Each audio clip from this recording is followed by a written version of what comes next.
Okay, hello everyone សួស្តីអ្នកគ្នាចឹងនៅក្នុងថ្ងៃនេះខ្ញុំសូមលើកយកចំណុចមេរៀនមួយទៅជាមួយពាក្យទេគឺខ្ញុំដាក់ចំណងជើងថា mistakes in speaking and writing កំហុសក្នុងការសរសេរនិងការនិយាយ with the word show ជាមួយនឹងពាក្យ show អញ្ចឹងខ្ញុំសូមលើកប្រយោគខុសមួយបន្តមកទៀតខ្ញុំធ្វើការបញ្យល់ហើយខ្ញុំនឹងបញ្យល់ទៅជាមួយតើពាក្យ show នេះគេប្រើបែបណាខ្លះអញ្ចឹងតែខ្ញុំគ្រាន់តែប្រើលើកយកចំណុចតែមួយចំនួនទេអត់យកមកទាំងអស់ទេព្រោះធម្មតាពាក្យមួយវាមានការប្រើប្រាស់ច្រើនមែនទែនហើយអ្វីខ្ញុំយកមកហ្នឹងគឺខ្ញុំផ្អែកទៅលើវចនានុក្រមCambridge ហើយនិង Oxford អញ្ចឹងសិតតែសេរី Advanced Learner កម្រិតវចនានុក្រមដែលខ្ពស់បំផុតហើយខ្ញុំដកស្រង់ចេញមកចំណុចមួយចំនួនដែលតទៅជាមួយពាក្យ show ហ្នឹងអូខេឥឡូវយើងមើលប្រយោគនេះមួយសិនជាប្រយោគដែលសិស្សនៃបានសរសេរខុសអញ្ចឹងយើងអាចមើលថាតើនៅក្នុងប្រយោគហ្នឹងមានកំហុសកន្លែងណាខ្លះអូខេអញ្ចឹងប្រយោគហ្នឹងគេដាក់ថា I would like to show about importance English language អញ្ចឹង I would like to show about importance English language តើនៅក្នុងប្រយោគមួយហ្នឹងវាមានចំណុចខុសនៅកន្លែងណាខ្លះអូខេអញ្ចឹងវាអាចមានមួយចំណុចឬក៏ពីរចំណុចតាមអ្វីដែលយើងអាចគិតឃើញអញ្ចឹងតើអ្នកនរគ្នាចេះរបៀបប្រើប្រាស់ពាក្យ show នឹងបានច្បាស់អត់តើអ្នកនរគ្នាធ្លាប់ឆែកវចនានុក្រមអង់គ្លេសសុទ្ធដែលធ្វើការបញ្យល់បង្ហាញទៅតជាមួយពាក្យនីមួយៗអត់ហើយខ្ញុំសូមប្រាប់ថាពាក្យ show ហ្នឹងគ្រប់ពាក្យទាំងអស់មិនមែនតែពាក្យ show ទេកាលណាយើងឆែកនៅក្នុងលក្ខណៈថាវចនានុក្រមលក្ខណៈ Advanced Learner Dictionary វចនានុក្រមដែលកម្រិតខ្ពស់យើងនឹងឃើញការប្រើប្រាស់វាមានច្រើនមែនទែនអូខេហើយក៏មានឧទាហរណ៍ច្រើនដែរដែលយើងងាយស្រួលយល់មែនតើបើសិនជាយើងអាចយល់ភាសាអង់គ្លេសបានមុំអាចមើលយល់ភាសាអង់គ្លេសគឺយើងមើលអង់គ្លេសសុទ្ធហ្នឹងគឺវាល្អមែនតើការបញ្យល់គឺងាយយល់អូខេឥឡូវយើងមើលចម្លើយថាតើអ្នកនរគ្នាអាចគិតជាចម្លើយឃើញបានអត់អូខេឥឡូវខ្ញុំនឹងបង្ហាញចម្លើយហើយនឹងបញ្យល់ថាហេតុអីបានជាប្រយោគហ្នឹងមានកំហុសអញ្ចឹងណាអូខេយើងមើល correction ការកែកំហុស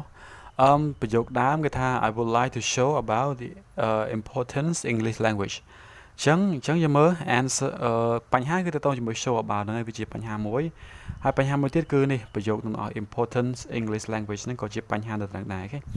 អញ្ចឹងយើងអាចនិយាយថាយើងមក answer ចម្លើយវា I would like to show you the importance of English language អញ្ចឹងយើងមើលជាទូទៅពាក្យ you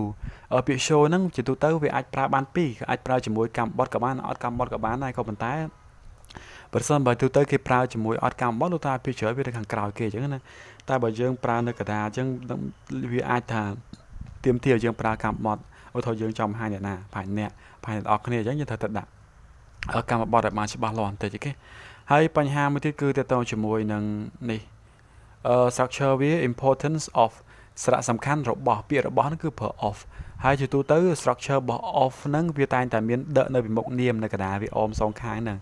អញ្ចឹងបើយើងនិយាយថា the importance of English language សារៈសំខាន់របស់ភាសាអង់គ្លេសអញ្ចឹងយើងប្រើតែរបស់ហើយបើប្រយោគលើហ្នឹងវាអត់មានន័យគ្រប់គ្រាន់ទេវាដូចជាបញ្ជាក់លក្ខណៈដូចមិនច្បាស់លាស់មកយើងមិនអាចប្រើជា compound noun អញ្ចឹងបានទេវាមាន3ជាប់គ្នាអញ្ចឹងយើងត្រូវទៀមទាញែកដោយ of ហើយ of ហ្នឹងប្រើតែរបស់ហ្នឹងហើយពាក្យថារបស់មាន apostrophe s ដែរក៏ប៉ុន្តែ apostrophe s វាច្រើនយើងប្រើជារបស់សំដៅទៅលើមនុស្សតែបើសិនជាវត្ថុឬក៏សត្វជាអីផ្សេងទៀតយើងប្រើ of ហ្នឹងហើយ structure របស់វាអូខេអញ្ចឹងចំណុចហ្នឹងហើយបានជាយើងត្រូវប្រើ the importance of English language ហើយចំណុចមួយទៀតវាទៅតជាមួយ structure របស់ show ដែរអញ្ចឹងនៅខាងក្រោមទៀតហ្នឹងខ្ញុំនឹងបញ្យល់ពី structure របស់វាថាហេតុអីបានជាខ្ញុំលុបពាក្យ about ចោលអូខេអញ្ចឹងពាក្យ about ហ្នឹងយើងមិនបាច់ប្រើក៏បានដែរព្រោះយើងមានរូបមន្តទៅមួយ show ហ្នឹងគឺយើងប្រើបែបហ្នឹង show somebody something នៅខាងក្រោយយើងនឹងមានទៅមួយ structure ហ្នឹងអញ្ចឹងសរុបមកវិញទៅមួយចម្លើយរបស់ប្រយោគខាងលើលេខ1ហ្នឹងគឺយើងគ្រាន់តែបដូរបន្ថែម you បន្តិចមកទៅបន្តពី show ហើយបន្តមកទៀតដាក់ the importance of អញ្ចឹង structure របស់វាប៉ុណ្ណឹងហើយប៉ុណ្ណឹងគឺត្រូវហើយអូខេឥឡូវយើងចូលដល់ចំណុចមួយទៀតតើតជាមួយនឹង show ដែររូបមន្តវាអាចថា show plus two objects អញ្ចឹង show យើងប្រើវាបូកជាមួយនឹងកម្មបត្តិ2មានន័យថាយើងអាចប្រើកម្មបត្តិ2នៅពីក្រោយពាក្យ show នឹងដែរយើងមកឧទាហរណ៍អញ្ចឹងកាលណាយើងបញ្យល់បញ្ជាក់បន្តិចកាលណាយើងនិយាយពីកម្មបត្តិ2គឺយើងនឹងបែងចែកហើយយើងបើសិនជាអ្នកនរគ្នាបានរៀនទៅមួយ part of speech ថ្នាក់ពាក្យហ្នឹងយើងនឹងយល់ច្បាស់ហើយតើកម្មបត្តិមានកម្មបត្តិអីខ្លះអញ្ចឹងណាយើងច្បាស់ជានិយាយពីកម្មបត្តិផ្ទាល់និងកម្មបត្តិផ្ទាល់ដោយភាសាខ្មែរដែរអញ្ចឹងអង់គ្លេសក៏មានកម្មបត្តិផ្ទាល់និងកម្មបត្តិមិនផ្ទាល់ដែរអូខេអញ្ចឹងយើងមើលប្រយោគនេះសិន គេថា I must show you this new book I've just bought អញ្ចឹង I must show you this new book I've just bought ខ្ញុំត្រូវតែបង្ហាញអ្នកសភៅថ្មីនេះដែលខ្ញុំទើបតែបានទិញអញ្ចឹងយើងមើលពាក្យ you វាជាកម្មបត្តិមួយហើយពាក្យ this new book នេះក៏ជាកម្មបត្តិមួយដែរអូខេអញ្ចឹងយើងមើលប្រយោគហ្នឹងមានកម្មបត្តិ2ហើយកាលណាកម្មបត្តិ2គឺយើងនិយាយពីនេះ indirect object ហើយនឹងdirect object អញ្ចឹង indirect object ហ្នឹងគឺកម្មបត្តិមិនផ្ទាល់ទេដល់ពេល direct object បានកម្មបត្តិផ្ទាល់អូខេហើយនៅក្នុងភាសាអង់គ្លេសជាទូទៅយើងអាចបែងចែកថាតើប្រភេទបែបណាដែលយើងចាត់ទុកថាកម្មបត្តិផ្ទាល់បែបណាដែលមិនផ្ទាល់អញ្ចឹងណាជាទូទៅកម្មបត្តិមិនផ្ទាល់គឺជាមនុស្សហើយវត្ថុជាកម្មបត្តិផ្ទាល់អញ្ចឹងមិនផ្ទាល់គឺមនុស្សដល់ពេលផ្ទាល់ពីច្រើនជាវត្ថុឯងអូខេអញ្ចឹងអានេះតើតងជាមួយនឹងកម្មបត្តិ2ឥឡូវយើងចូលដល់ slide មួយទៀត show something to somebody អញ្ចឹងបង្ហាញអ្វីមួយទៅដល់នរណាម្នាក់យើងមើលឧទាហរណ៍you ought to show that rash to your doctor អញ្ចឹង you ought to ពី ought to នឹងវាស្មើនឹង should ដែរទេអូខេហើយតើតើមួយការប្រើប្រាស់វាខ្ញុំមិនបញ្យល់នៅទីនេះទេវាអាចទៅស៊ីពេលច្រើនព្រោះវាតើតើជាមួយ should នឹងតើតើជាមួយ modal verb អូខេយើងអាចមើលពី modal verb ឬក៏ខ្ញុំនឹងធ្វើការបញ្យល់នៅពេលក្រោយអញ្ចឹងខ្ញុំសូមបញ្យល់ទៅមួយ structure វិញអញ្ចឹង you ought to show that rash to your doctor អ្នកត្រូវតែអ្នកគួរតែបង្ហាញrush ហ្នឹងគឺស្នាមអុចឬក៏ roll លើខ្លួនហ្នឹងអូខេអ្នកគួរតែបង្ហាញស្នាម roll នោះទៅប្រចាំរបស់អ្នកអូខេអញ្ចឹងវាចូល structure ហ្នឹងហើយពាក្យ that rush គឺជាsomething ហើយអ្វីមួយដល់ពេល your doctor គឺជា somebody អូខេអញ្ចឹងវាចូលរូបមន្ត show something to somebody ហ្នឹងហើយអូខេអញ្ចឹងខ្ញុំមើលពាក្យកាត់ពាក្យពេញឲ្យវាខ្ញុំសេនៅក្រោមហ្នឹងអូខេយើងមើលឧទាហរណ៍មួយទៀតគេថា student usually show their homework to the teacher អញ្ចឹងគេថាសិស្សតែងតែឬក៏ជាធម្មតាបង្ហាញកិច្ចការផ្ទះរបស់ពួកគេហ្នឹងទៅដល់គ្រូរបស់ពួកគេអញ្ចឹងយើងមើល their homework ហ្នឹងគឺជា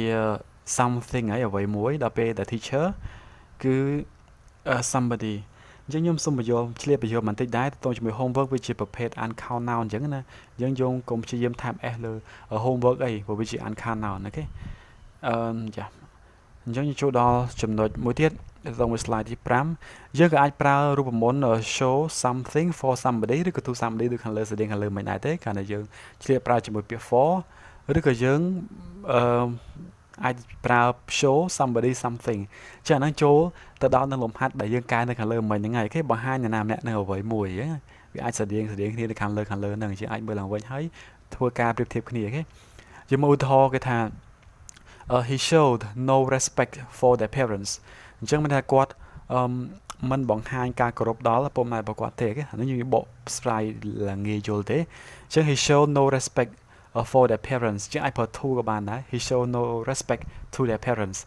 គាត់មិនបង្ហាញការគោរពដល់ពុកម្ដាយរបស់គាត់ទេអញ្ចឹងយើងមើលពាក្យ no respect ហ្នឹងវាជា something ហើយដល់ពេល their parents ជា somebody អញ្ចឹងសរុបមកវិញយើងប្រើ structure ជាមួយ for ក៏បានជាមួយ to ក៏បានដែរអញ្ចឹងអាចសរសេរមួយ style ទៀតបាន show somebody something ហ្នឹងយើងមើល he showed their parents no respect អាហ្នឹងចូលរូបមន្តហ្នឹងហើយចូលរូបមន្តដែលនៅលំហាត់ខាងលើមិញដែរអូខេគាត់មិនបង្ហាញការគោរពដល់ពុកម៉ែរបស់ពួកគេទេពុកម៉ែរបស់គាត់ទេអញ្ចឹងសរុបមកវិញតើតជាមួយ he គឺបង្ហាញពីអាកប្បកិរិយារបស់គាត់ទេអូខេអញ្ចឹងតើតជាមួយ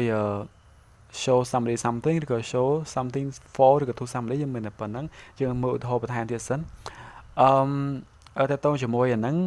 វាស្តីងនៅខាងលើដែរទេយើងមើលឧទាហរណ៍បន្តមកទៀតគេថា can you show me the way to the bus station តើអ្នកអាចបង្ហាញផ្លូវខ្ញុំទៅកាន់ស្ថានីយ៍ឡានក្រុងបានអត់អញ្ចឹងណាអញ្ចឹងយើងមើលពាក្យ show បន្តមកពាក្យ me ហើយ the way ហ្នឹងគឺ something ហើយ me ហ្នឹងគឺ somebody អញ្ចឹងនេះវាជារូបមន្តតទៅជាមួយនឹងstructure របស់យើងនៅខាងលើហ្នឹង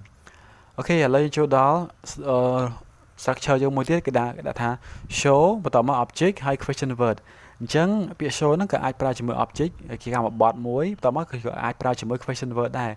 យើងអាចរំលឹកឡើងវិញថាតើ question word មានន័យខ្លះអញ្ចឹងណាយើងមើល question word ពាក្យជាសំណួរអញ្ចឹងពាក្យសំណួរមាន what where when why អូខេមានច្រើនផ្សេងទៀតអូខេអញ្ចឹងយើងអាចប្រើជាមួយ question word បានដែរ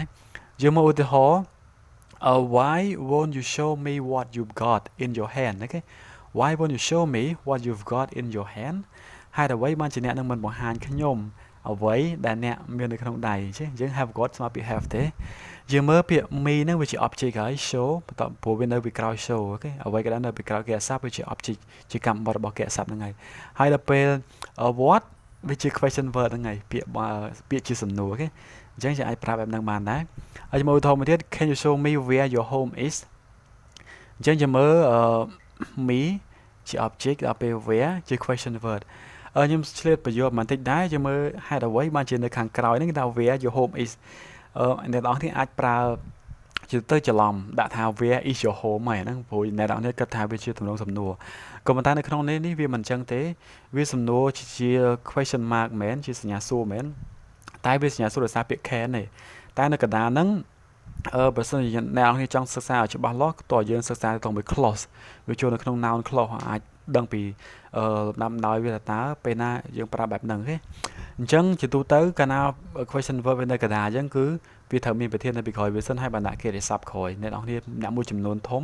គឺអាចខុសឬក៏ច្រឡំកន្លែងហ្នឹងដែរអូខេអញ្ចឹង can you show me where your home is មិនមែន can you show me where is your home ទេអូខេអញ្ចឹងវាទៅជាសំណួរពីរតង់បើយើងប្រើបែបហ្នឹង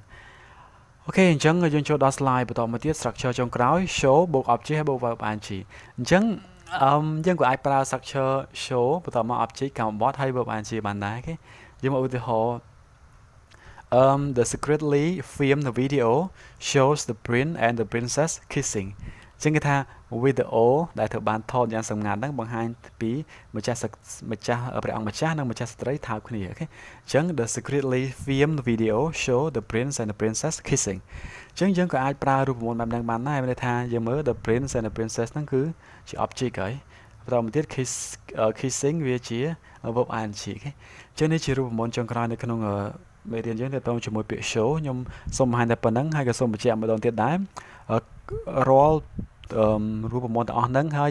ពេលខ្លះខ្ញុំយកទាំងឧទាហរណ៍មកទៀតគឺខ្ញុំដកស្រង់ចេញមកពី dictionary ទេពីវចនានុក្រមទេមកធ្វើការបញ្យល់ហើយវចនានុក្រមដែលខ្ញុំឆែកនេះគឺ Cambridge Advanced Learner ហើយនិង Oxford Advanced Learner ពីរក្បាលដែលខ្ញុំឆែកអូខេអញ្ចឹងអរគុណច្រើនដែលបានទស្សនាវីដេអូពីដើមដល់ចប់